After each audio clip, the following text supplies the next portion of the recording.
Monggo mangke katur panjenengan Bapak Riyanto kasuwun ngaturaken tokoh wayang nggih tokohipun Ki Semar Badranaya katur dhumateng Bapak Ki Dalang Cahya Kuntadi sarjana seni magister seni. Sumangga.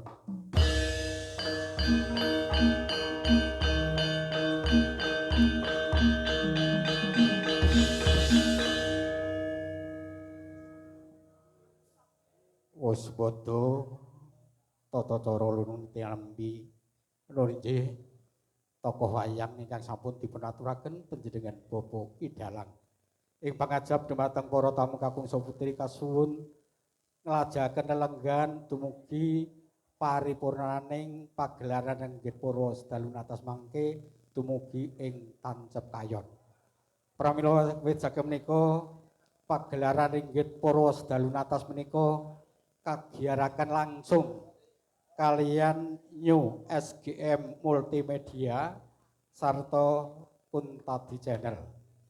Pramila dhumateng Bapak Ibu wonten pundi kemawon umumipun wonten ing Indonesia mbok menawi mboten saged ningali pagelaran inggih para sedalu atas menika saged mirsani wonten ing YouTube New SGM Multimedia kalian Kuntadi Channel. Ewa semanten panjenengan boten saged rawuh panjenengan saged ningali YouTube pramila ingkang caket monggo kasuwun gabung wonten ing dalu menika. Pramila wilujeng dalu, wilujeng lenggah, wilujeng mirsani gutekipun pagelaran para sedalu atas kula ingkang minangka jejaring pambiwara nglenggono keparandada kirang samudanipun mawantu-wantu nyuwun sewu agung samudra pangsami. Kota kekantheni Asesanti Suradira Jaya ingkang Rat Subrastawa tur klaping Darmastuti. Mugi rayu rayu rayu rayu kang sami piragi. Bila taufik wal hidayah. Assalamualaikum warahmatullahi wabarakatuh.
ndak waspadakake ingkang sowan ana ing Praja Ndarawati.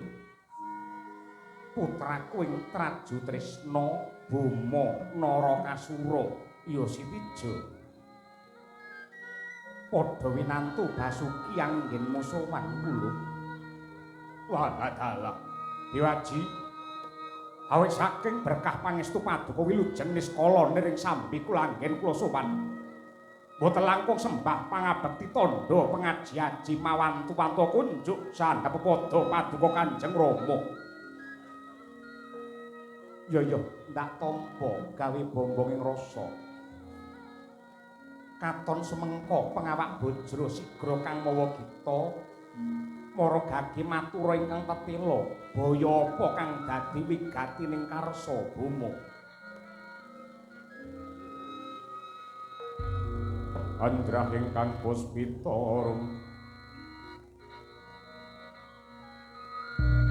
kasliring samirana ombre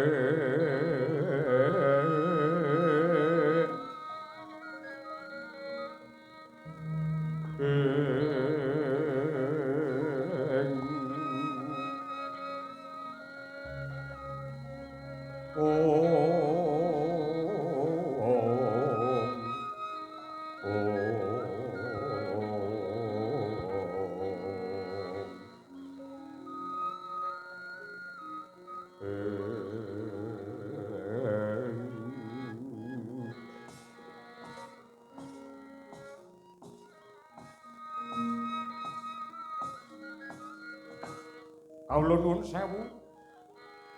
Rama Dewaji jimat sesembahan kula ing Marcapada prapting belahan. Yektosipun waleh-waleh menapa kalilan kula matur.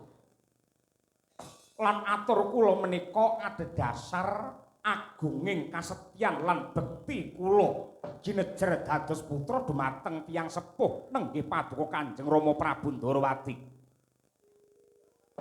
Menawi kula tingali, kula teliti kanthi permati, kula itung ngantos genep.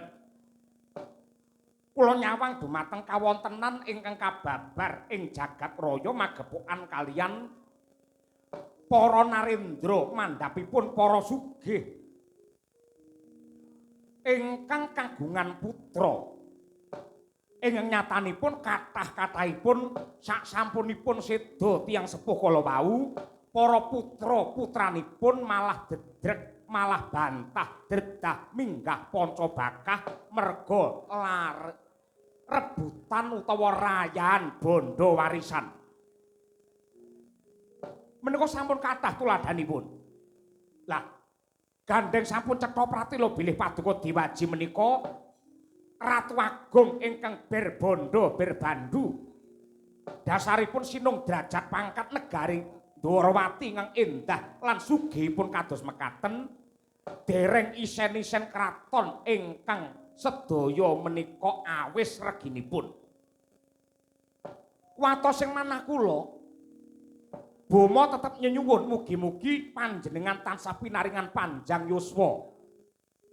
Nanging siji pesthi loro jodho telu wahyu papat derajat lima donya menika sanes panguwaosing menungsa nanging kapurba dening Gusti ingkang Maha Luwih ingkang dadosaken kuwatos tumraping manah kula menawi sak wanci-wanci bondo Ndarawati menika mboten ninggal didum niki mangke mongko kaselak paduka seda tartamtu anak-anake do rayan warisan. Mongko sampun cetha putra paduka ingkang pambarep menika kula pun Bama Narakasura, adhi kula pun Siti Sendari, Samba Setyaka, Parta Jumena, Gunadewa, Titi Sari lan sanes-sanesipun. Nah, supados benjang menawi paduka sampun seda menika anak-anake ora rayan bondo. Nuwun sewu menapa mboten langkung prayogi bondo Ndarawati didum dinten menika kemawon. Agyat trisang kapirang rinangkul kinempit-kempit dosang reknaning bawana ya situkang walang ati lah ewa semanten carane ngedum bondo warisan Ndarawati gandeng kula menika anak mbarep. Kula menika putra pambayun mesti kemawon benjang ingkang lenggahe dampar keprabon Ndarawati boten wonten sanes kejawi namung kula pun Bama Narakasura. Ewadene kula mangertos bilih Kanjeng Rama Dewaji menika kagungan wujudipun saben ingkang wiyaripun menika 50 hektar. Saben ingkang 50 hektar kala wau ingkang 20 hektar ingkang separo mangke kangge kula kemawon. Dene ingkang sepalihipun mangke didum kalian pun Siti Sendari, Samba, Setyaka, Partajumena, Gunadewa, Titisari lan sanes-sanesipun. Lan ugi magepokan kalian Gongsa. Kula mangertos bilih gamelan kraton menika sampun wangsul saking Gaden. Gamelan ingkang gunggungipun menika 5 perangkat. Mangke dipun dadosaken setunggal kemawon. Sasampunipun 5 dadekke 1 mangke dipun dum. Kula mboten nyuwun napa-napa, namung pencon-penconipun kemawon kangge bomo. Gong gedhe, gong nem, suwukan, barang, kempul, lajeng bonang, kenong mangke kangge kula mboten napa-napa dene ingkang sanes-sanesipun didum kalian adi-adi kula. Kula kinten menika sampun adil, kula kinten menika sampun trep karana kula menika anak barep. Yen bondo warisan Ndarawati mboten enggal didum, mongko paduka keselak seda. Niki mangke anak-anak Ndarawati mesti do geger dedrek rayan bondo.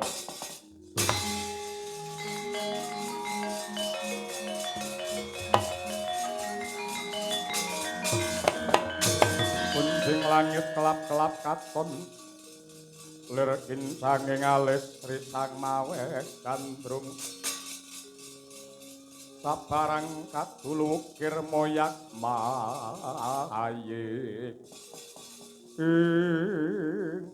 Nuwun sewu.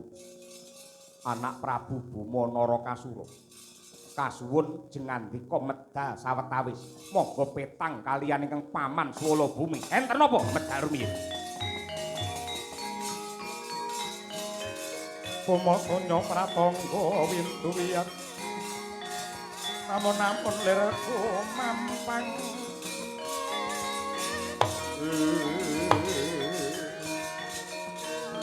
malepek mancolok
Gek sabulita mel lae. Nuwun sewu sinuwun Ndarawati, kula pun Semar ingkang sowan wonten ing prajamu mriki. Jagat Dewa Bathara ya jagat Mangestungkara, Kyai Semar. Para gagi diprayogakne anggenmu pinarak, Kyai. Ha inggih. Pangraos boten kirang sekeca anggen kula sowan. Janur gunung kadengaren panjenenganmu kepareng rawuh ana ing Dwaraka mukalamun ora ana wigati.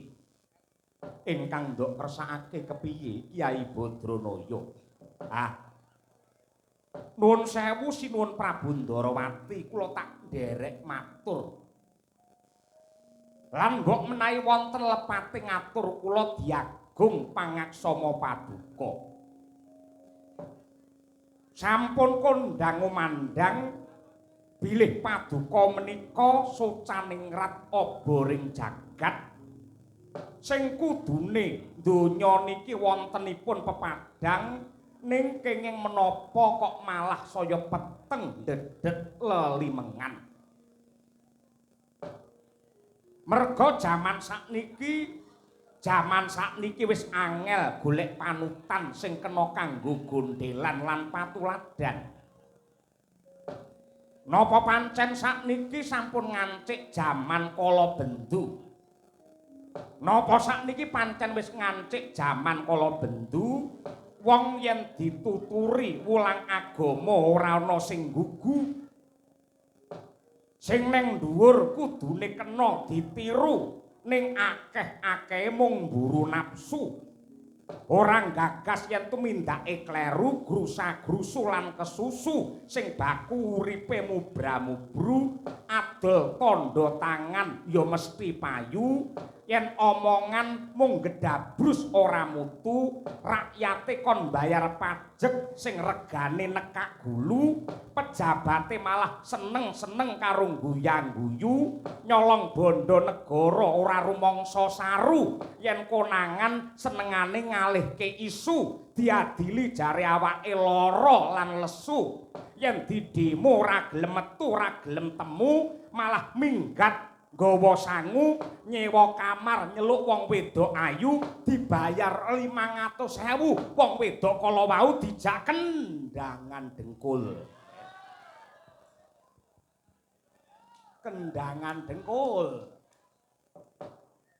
nuwun sewu sinuwun. Wong urip niku duwe kewajiban memayu hayuning bawana. Ning bab menika mboten saged dipun jangkah sepisan dadi kudu diwiwiti saka memayu diri priyangga. Banjur memayu rahayuning keluarga, memayu hayuning sesama. Lan ugi memayu hayune negara ingkang pungkasan nembe memayu hayuning bawana. Nah, memayu hayuning negara lan bawana niku pancen sae nanging kudu diwiwiti saka memayu hayuning keluarga luwih dhisik tegese nata lan glowentah anak bojo sing kanthi apik lan becik. Gandeng kula niki wong Jawa. Semar niki wong Jawa sing sugih budaya. Kula tak matur lumantar endahing tembang dandang gula dene surasaning tembang kados mekaten sinuwun. Kacarita Ratu Gong puniki socaning rat oboring bawana luhur agung wibawane titising Sang Hyang Wisnu babar hayu ayomba suki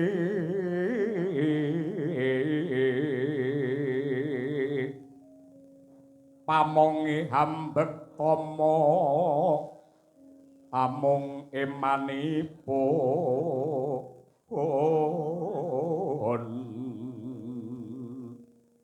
praputra ginunggung mulya mung sawiji ingkang sinengker yekti dibuang neng kuburan.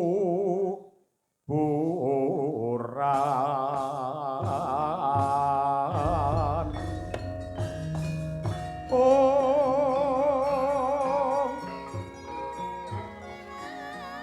oh.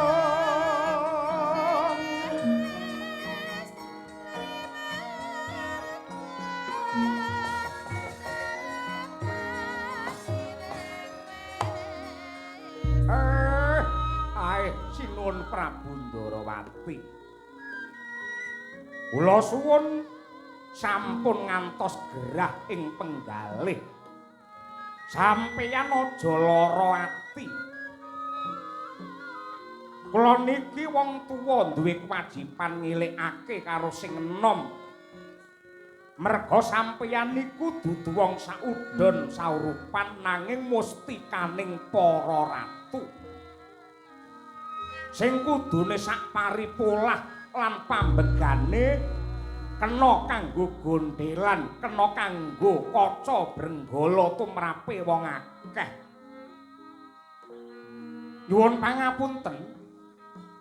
Napa to gunane sampeyan dadi ratu titising dewa, ratu gung binetara ning njaba sampeyan disubya-subya. Ning yen nata keluarga wae ora adil, malah kepara sia-sia marang putra. Putramu Bama Narakasura, Siti Sendari, Samba Parta Jumena, Setyaka Titisari nika mangrengkuh kabeh, ndok mulyake kabeh, ndok tresnani kabeh. Nanging ana salah sawijining anak merga tedhak turune kewan, tedhak turune kethek. Nadyanto wujute satriya ning nggen mburi nganggo buntut. Merga sampeyan isin, sampeyan wirang. Ing atase Ratu Agung kok anak-anak ora lumrah. Mula anak sampeyan siji niki mang singkirke men ora ngreget-ngregeti jenenge bapake. Bambang Gunadewa nika anakmu. Dosane apa? Lupute apa tek kok singkirke kok guwang wonten ing kuburan Astana Gadamadana? Oh.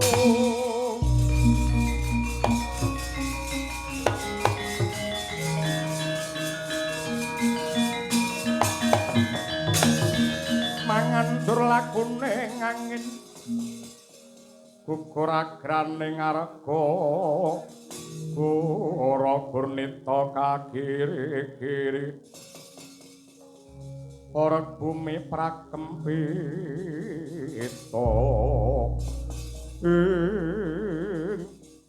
jagat Ndarawati urek bumine obah angine panas weh rasa gerah kaya sinambreng gelap jantunge Sri Bathara Kresna dupi midhanget pangandikane Kyai Badranaya. Bawane Ratu Agung sinung kasugihan, kepinteran lan kinurmat dene wong sak jagat. Ing batos anjula dene sineblak dening ucape Ki Badranaya. Mangkono sarira abang branang geget waja dadanira mledak-mledako. Riwe brol kaya dineres. Dupi kesabarane wis ditunggangi kelawan kanepson. Asta kung nglawe nyenggol Kyai Kesawa ing mapan wonten ing rikma. Mangkono Sri Kresna mbledhos dadi Brahala sak gunung gegirisi.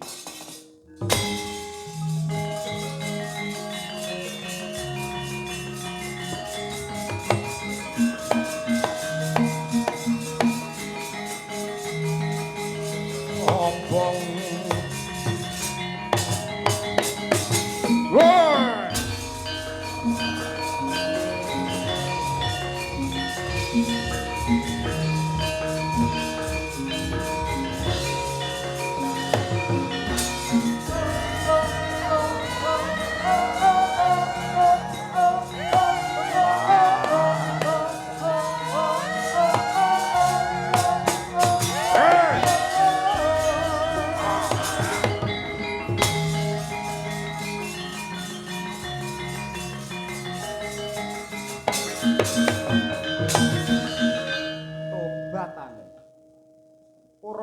jam 11 nek wis gedine semono sampean. Semar Badranaya aku ora trima aku mledak dadi Brahala kaya ngene. Wis ireng gedene semono rambute digramason pisan sampean. Aja ngenyek karo aku. Kowe tega ngelek-elek Ratu Ndarawati nyingkel karo batin. Aja kok mung dapurmu. Donya tak untal kelakon yen arep mangan Semar kula mang pangan. Gaglak tenan.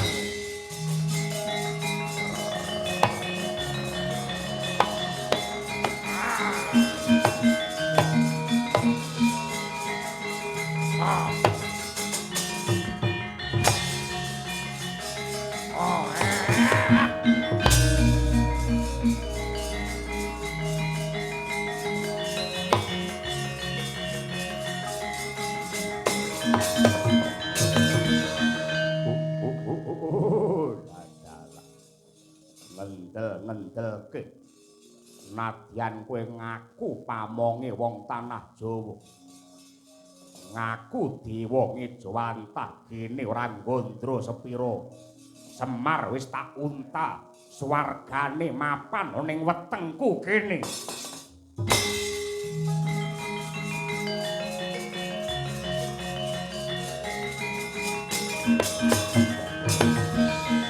Protaruna Anutya sanes warana saguling gumati maksudi kawo tanake gunane sampe sangkata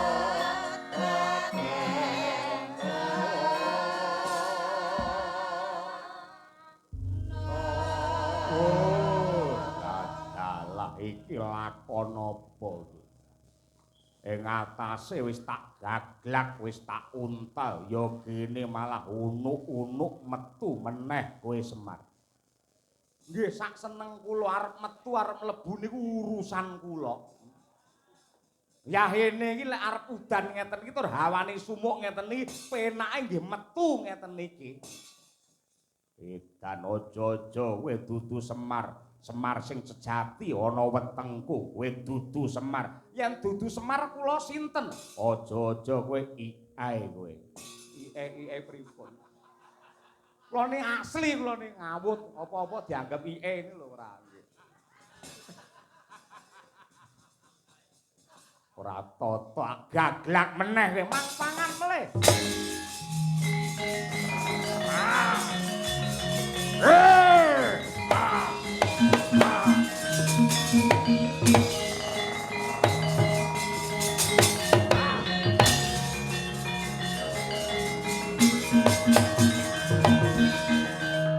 Dayo teko la ingkang amakno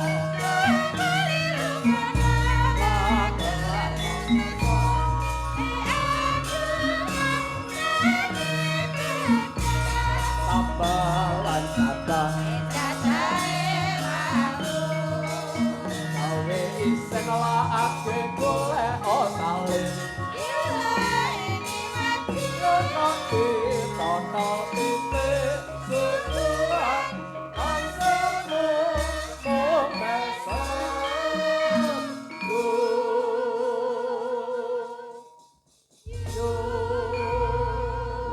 dan metu meneh nggih pokoke aku angger ngerti sinden macak bal-balan kula gampang metu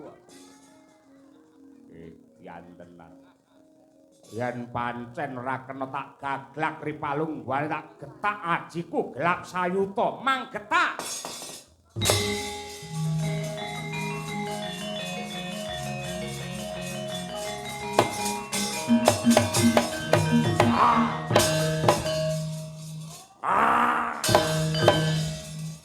wah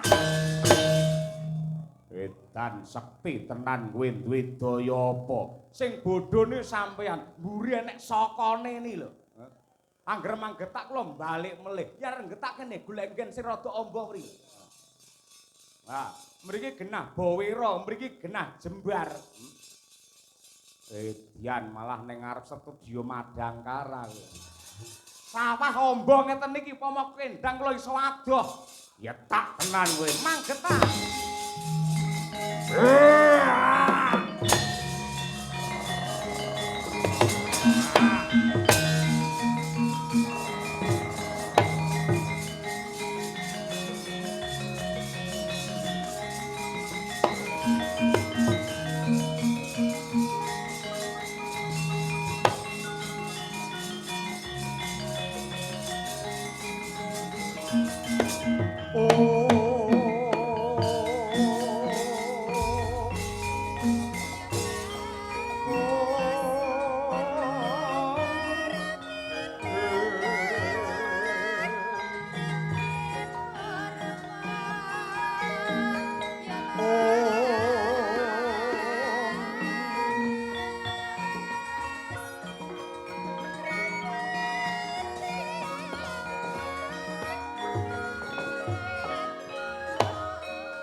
Kastungkara sidang sekaring dawana langgeng ulup kaki Kresna ulun Bathara Wisnu kepeksa miyos saka anggammu merga ulun ngrasakake yen hawane sumuk lan panas merga kobar dening kamurkanmu Purbanana kulup Wisnu manitis marang jeneng kita merga kaki Kresna kadhapuk dadi pirantining Gusti ingkang kajibah rumeksa rahayuning jagat kanthi anyebar kautaman lan tindak suci ingkang adoh saka hambeg sesungaran.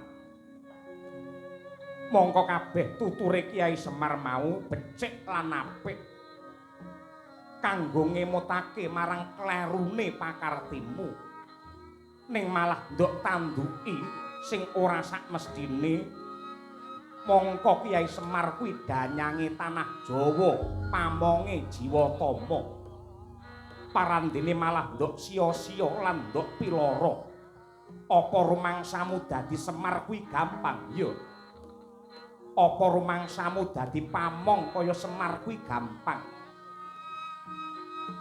wong kuwi yen ora nglakoni bisane pancen nyacat karo maido. Wong ki yen ora nglakoni bisane mung nyacat karo maido sing tanpa pitung. Mula ripalungguhan iki men Kresna ora gampang dak sia karo pamong.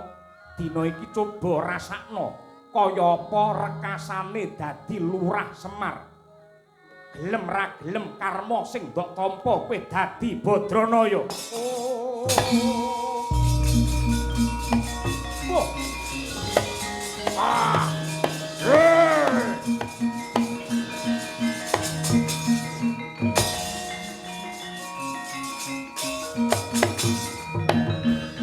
Kirine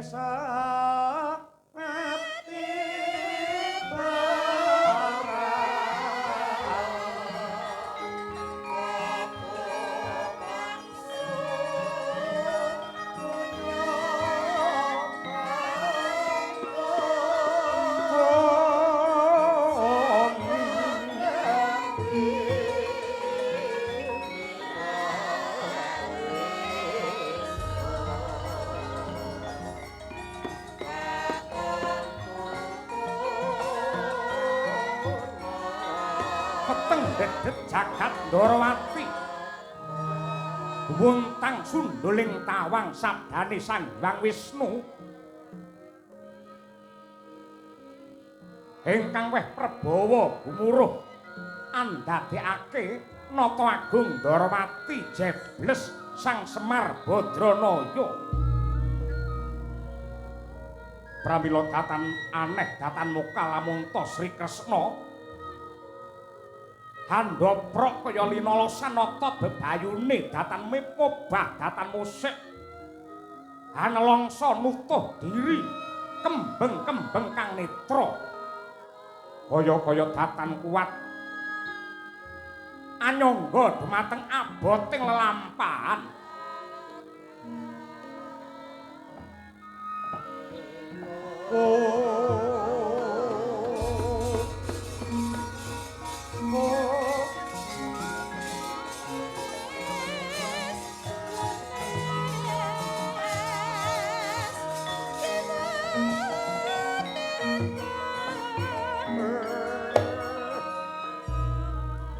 Ulun Bathara Wisnu sewu lepat diagung pangaksama paduka ulun kula ndada bilih lelampahan ingkang kababar menika karana kula ngunduh dumateng karma karana dak sia dumateng Semar Badranaya kula nyuwun pangapunten kula tobat ulun iboloke wong akeh ing atase titis Wisnu sing jari socaningrat oboring jagat kok samangke wujudipun dadi gedhiba kados mekaten ulun Kresna ya kanthi lelakon iki jeneng kita gelem mawas diri men ora gampang maido nyacat lan sia-sia karo wong liya. Lelakon iki kudu ndok lampahi minangka panebuse dosa dandanana keluargamu, dandanana negaramu. Lan tangeh lamun jeneng kita bakal pulih dadi Ratu Ndarawati yen durung entuk pangapura saka Kyai Semar Badranaya kang sejati. Mbuh piye caramu yen perlu jagat iki kudu ndok ubengi. Kowe kudu ngesot njaluk ngapura ana ngarepe Semar. Aduh, mati.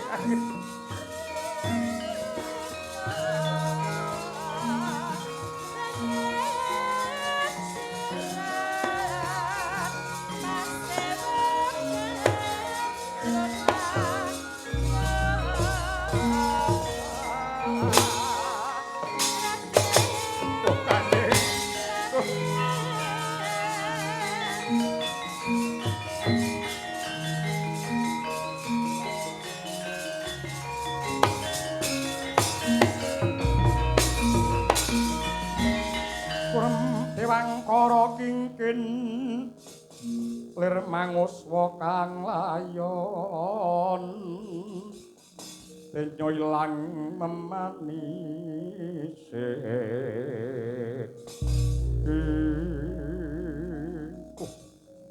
Kanjeng Sinuwun Ndarawati kenging menapa wujud paduka dados mekaten Kanjeng. Wis Udawa tak lakonane Udawa.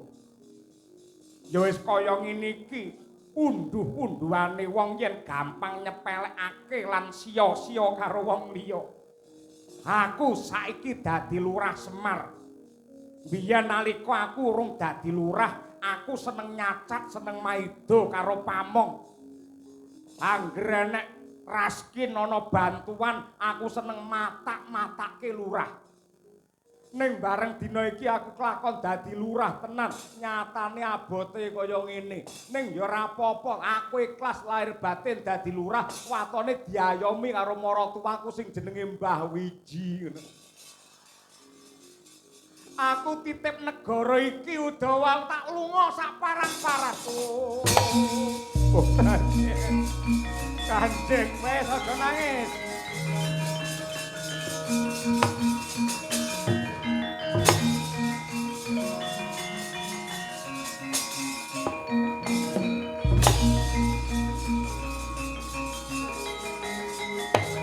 Bekacite